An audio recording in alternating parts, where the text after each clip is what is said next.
Club জিন্দাবাদ, বাবুল ব্যাপারী জিন্দাবাদ, নারিকেলের গাছ জিন্দাবাদ, সাবলটারি জিপি জিন্দাবাদ।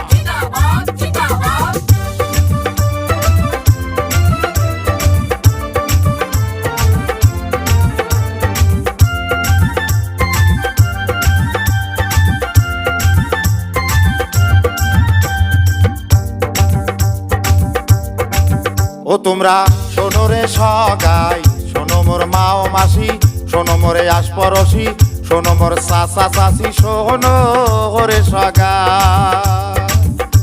ওরে সাবলটারিতে এবার আমরা পরিবর্তন চাই, ওরে ৮ নম্বর ওয়ার্ডতে এবার বাবুল ব্যাপারী চাই রে মা ও মাসি, শোনো মোরে আশপরশি, শোনো মোর মামা মামি, শোনো রে সগাই।